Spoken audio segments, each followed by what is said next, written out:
Good morning. Welcome to another episode of Drew's Book Reviews. Today we are talking about Book 2 in the Stormlight Archive, The Words of Radiance. So if you're interested, stay tuned.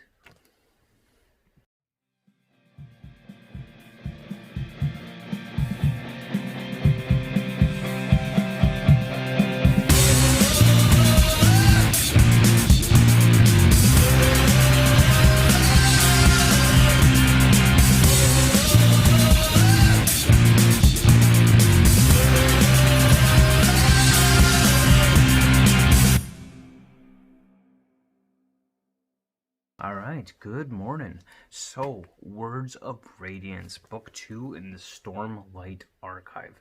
This is by far probably Brandon Sanderson's biggest, most epic, ambitious series that he's written. This is absolutely part of the greater Cosmere universe, and the Stormlight Archive is fast becoming one of my favorite book series of all time. This is...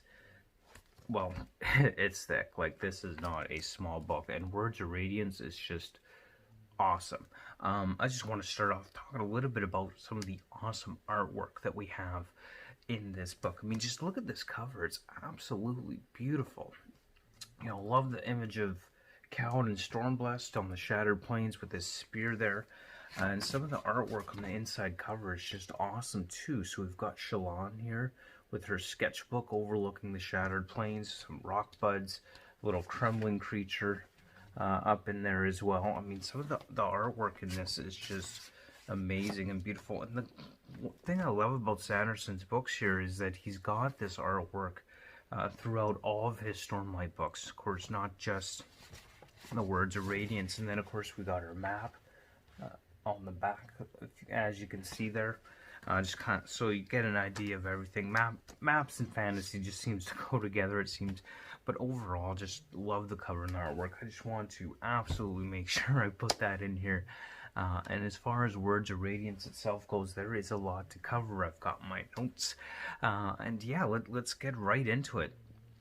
So first thing, I just want to quickly clarify some things. I believe in the last review I mentioned how Stormlight is a source of the magic. That wasn't quite accurate.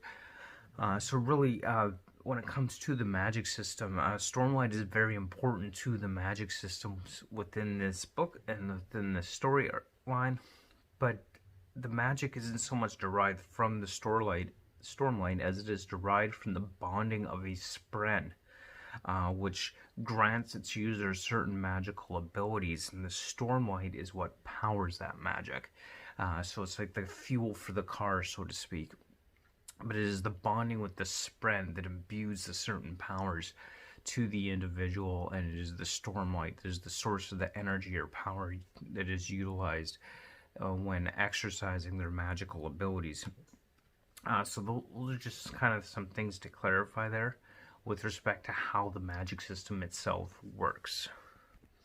So some other interesting things that have happened within this book. We've got Downer, who has now become the High Prince of War. So he's basically in charge of all 10 armies at the Shattered Plains, and he's making them all follow the codes. Of course, this doesn't go over well with many of the High Princes, and they're not happy with that. But Downer's task is essentially to unite them as he continues to hear through the visions that he's having, which are becoming quite regular, in fact, especially during the high storms themselves. And then we got Kaladin. He's been made the rank of captain. Of course, he's in charge of Bridge 4 personal guard to the royal family, Elhokar, Dalinar, and all that. So definitely some really good setup, some good start to this whole book, and picking up where we left off from the last one. Now, some things that Sanderson's gotten a little bit of criticism for is how he writes the female characters. So I've read a little bit online about characters like Shallan, who people don't like the way she's written as kind of a witty character, and feel that it somehow does a disservice to, you know, females and women. And when it comes to characterization, I disagree with that personally. I like Shallan's wit. I love and I enjoy reading it. I don't think this by any means makes her any less of a character. or any worse off or anything like that. She is a strong character. She herself is, of course, one of these magic users and has bonded herself with a friend by the name of Pattern. So she becomes one. Spoiler alerts, just in case anybody hasn't read any of the books, but this should probably be pretty obvious anyway. She becomes one of the Knights Radiance, which is the Order of Knights being refounded by Dalinar. So she's already got the magic there. She's a strong character. She's witty, but she's like all good characters. She has her weaknesses and she's got her positives and her strength. This isn't a bad thing. This is actually a pretty good thing. As good characters, in my opinion, are characters that have weaknesses, but aren't inherently just weak. Period. Definitely they've got to have some strength there, but a character that's all strength and no weaknesses to me is just not entertaining. So I happen to like the character Shell in this book. It's primarily it's from Shallan's viewpoint essentially. Now it does have a lot of different viewpoint chapters throughout the book. Like we have chapters that go from Kaladin to Dalinar to Shallan to Eshonai. Eshonai being one of the war leaders of the Parshendi. So she is also a Stormlight user. We get introduced to that here a little bit in this book, Eshonai. So definitely there's a lot in this book, a lot of characterization that is just really, really, really good. And some of the things that I really, really enjoyed about this book and where it comes from and some of the issues that it deals with is it really deals with racism in this book in an interesting way in this whole series. Not just with respect to one particular group of people, but the whole world is divided by light eyes versus dark eyes. Now, it's definitely set up in kind of a nationalistic, racist type of way, but this idea that if you have dark eyes, you're not worthwhile. And you're not as good as the light eyes, you're not as smart as the light eyes, you're the lower class of society. And so everything is separated by light versus dark eyes. And then we have the Parshendi, who are all these dark-skinned or black-skinned group of people who are essentially the slave class. So we have this parallels of the Parshendi with light versus dark skin and how they're treated. And we see this when we have Shen, one of the Parshmen from Bridge 4. Even after Bridge 4 is made the personal guards of the royal family, essentially, we have the discrimination of Shen, who isn't given a weapon, and Kaladin is even challenged with this idea, and she's like, why don't I have a weapon? Why don't I get a spirit? I am part of Bridge 4 as well, am I not? And so Kaladin is faced like, look, I want to, but I can't because of XYZ. So even he is challenged with this idea of how this cultural dynamic and this divide between the Parshendi and regular people and how the light eyes view that, and just makes it a really difficult situation for him. So it's really interesting how that is set up. But one other thing that I found really fascinating about this whole thing as well is this idea of your dark eyes becoming light eyes when they get the shard blade. Now, I don't know how many people know this, but Brandon Sanderson is LDS, a Latter-day Saint, also known as Mormon. And I grew up in that church. I was part of that church for over 30 years. And so I can't help but wonder how much of that idea might have been influenced by common LDS or Mormon scripture, in which the Book of Mormon specifically talks about how those who have a black skin, when taking upon themselves the righteousness, can become white.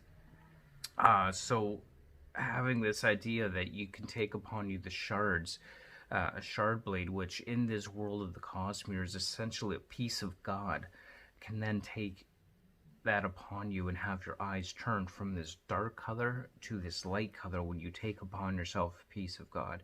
Now, I'm not saying anything about Brandon Sanderson in any negative light, and I don't want that to come out that way whatsoever. That is not what I meant by it, but I can't help but wonder if maybe that idea within the context of this book might have been influenced by some of that in some way. Certainly doesn't mean that Brandon Sanderson has anything against black people, and I don't want to leave the impression that that's what I'm saying, because I'm not. I don't believe he has a racist bone in his body. I think Brandon Sanderson is a great individual. From what I've seen of him, he's one of the nicest guys out there. I've heard a lot of people say just how nice of a guy he is. I don't think that is part of that at all. So I just want to emphasize that. But I know that about the Book of Mormon, which is part of the church that he is a part of. And I know that about this story, about how that conversion and everything gets flipped over. So, and how the dark eyes can become light eyes. So just can't help but wonder if maybe that was influenced by it somehow. I don't know. And as we go throughout this book, we learn more about what really happened with Shallan and her flashbacks throughout the book. And that's kind of what makes it this kind of Shallan stories. We learn about her flashbacks, what happened to her, what really happened to her father, and what really happened to her mother, and all that kind of stuff. It's just, overall, this is just a really, really fascinating book. I love it. I love the Stormlight Archive. I love everything about it. I love the story. It is absolutely phenomenal. And just the characterization, the world that has been built with this, everything is just amazing. I mean, we've got Shallan, who is now trying to infiltrate the Ghost Bloods. We've got, the Parshendi, who can change forms, and they chant this song that imbues them with power and magic infused from the storms that rip through the land. We've got an entire culture built up around this world. We even have this division of, men's foods and women's foods. Men's foods tend to be more spicy. Feminine foods tend to be more sweet and sugary. We got the masculine and feminine arts. Men don't read. It's considered unbecoming of a man to read in this world, except for the priests of the Voron Church, essentially. They get to read, but no other man's allowed to read. And of course, we've got the religion that's built up around here, Voronism, about the worship of gods and the Almighty, and just everything is just really, really, really, really well done. I absolutely love this whole series and everything, and it's just an amazing book, an amazing series, and I highly, highly recommend it. This by far is getting a 5-star review for me, and I could probably make a insane amount of videos about the Stormlight Archive in every little aspect, from the religion to the culture to the origin of the Shard Blades to the different surges and the different orders, Knights Radiance, each and every herald. Just overall amazing. Honestly, one day I might go back and make individual videos about those different aspects of the entire Stormlight and Cosmere that are imbued within his works, in his Cosmere works. But, like I said, every one of those things could take up an entire different video. I mean, we could probably make a good 15-minute video on each of the heralds themselves.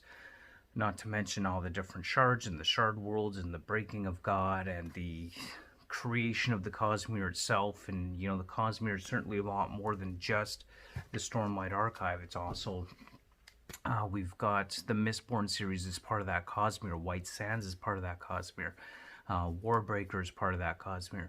Like, there's just so much involved with everything. And so overall, it really is an incredible series, the Stormlight Archive, and I'm really, really enjoying it. And if you're not enjoying it yet, you've got to go and read it. This is actually my second time through the Stormlight Archive, and I'm super duper looking forward to book 4 being released later this year in November, and you can bet that I will be getting Rhythm of War when it comes out.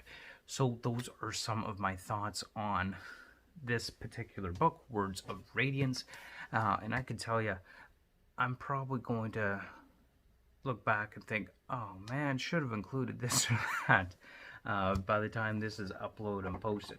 But that happens all the time when I do book reviews, so no worries there. But anyway, those are my thoughts on Word of Radiance. Hope you enjoyed. Thanks so much for watching, and absolutely don't forget to like, comment, and subscribe. and I will see you next time on the next episode of Drew's Book Reviews. Until then, keep on reading. Bye.